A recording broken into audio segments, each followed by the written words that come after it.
Chancellor Rishi Sunak has announced a £15 billion bailout to help households with the cost of living crisis. But as everyone is set to get £400 each, and that's part of a larger package, what's your reaction to it, Judy? I mean, look, people are going to be and are in a real desperate state. You know, it's an emergency in regards to people's finances and so on. But I just think to myself, there needs to be a longer or more significant process to this. It can't just be a one-off payment, you know. It needs to be thought out much more better, that there's something that would be more consistent, because it's the consistency of mistakes that have been made while we're in this situation anyway. So this one-off payment and going to everybody, I just hope the people who don't need it will either give it to people who need it or pay it back. I'm just concerned that after this, then what? You know? Well, I mean, just going through it, so everyone from October is going to get £400, or every household from October, that's for energy bills. Then 8 million low-income families will get an additional one-off payment of £650. That will come in 2 instalments, one in July. On disability benefits, there'll be another £150, and pensioners will receive an extra £300 in November and December. So that's the way that they're kind of spreading it. So there will be additional payments for people in special circumstances. But everyone will get this one off £400. You're smiling, Stacey. Why are you smiling? I just think it's another example of how out of touch the government are. I think that...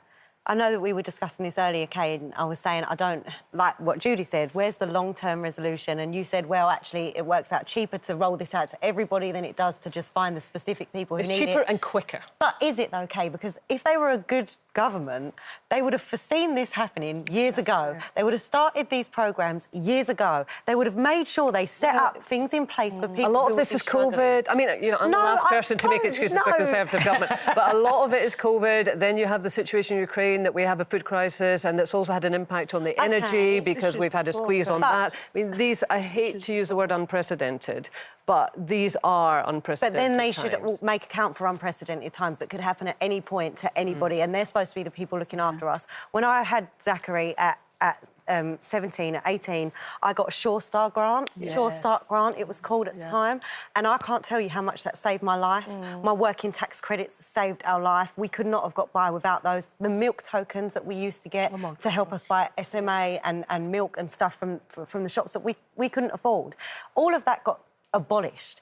Like, some of my friends who are in similar circumstances now don't even have those opportunities. They're completely taken away from people. And then they turn around and go, oh, look, we're in a cost of living crisis. Let's roll out £400. It's too little, too late. Which none of those are suffering from. None of them are suffering from this crisis that's going to be happening financially. And it was only months ago that Dominic Raab, to say about this, after the pandemic, actually said on the radio, I don't believe anyone in this country will be choosing between heating and eating. Oh, wow. You know, so they haven't... I don't think they have been responding. Also, I'm really cross that they waited till the Sue Gray report and then brought it out. I feel very frustrated, and it's great that I have a friend that's got a university degree in economics, because I don't understand. There seems so many more simple solutions when you just look at it. Like, why give everybody when so many won't need it? But then also, you know, I was talking to a friend of mine the other day. She works, her husband works. They have a good life. They're not well off, but they have a good life. And we were chatting. She suddenly stopped and she looked at me. She said, do you know, I don't actually know how we're going to manage. And I was quite taken aback, because I didn't imagine that she was going to be somebody that was worrying. And I think that's where your point is really relevant, Stacey, actually, thinking about it. I mean, right now, where we are, I think they're probably doing as much as they can, but you have to look at the backstory, and you're absolutely right. Too many people living week to week on the tightest of budgets. So your boiler goes, your car goes, your washing machine goes, there's something that's a substantial payment, and boom, the whole thing disappears. And it's that fragility, I think, that was there way before. We have gone on with for too long. For most people who need that £400, that £400 was spent 6 months ago. Exactly. That would be put straight back into things they've had to pay for. You know, people couldn't afford...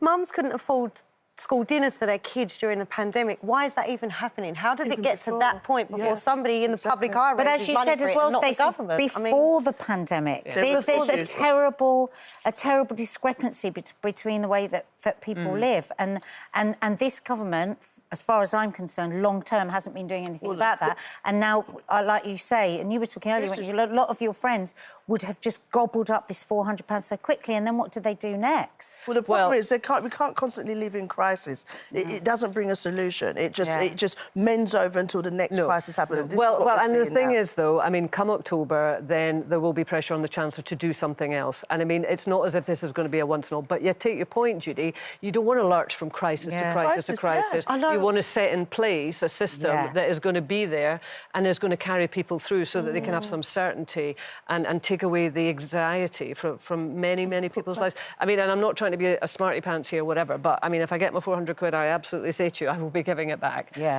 Or giving it to the appropriate charity. And I'm sure lots of people will do that if they are able to. And I'm not doing that to try and make anyone feel rubbish.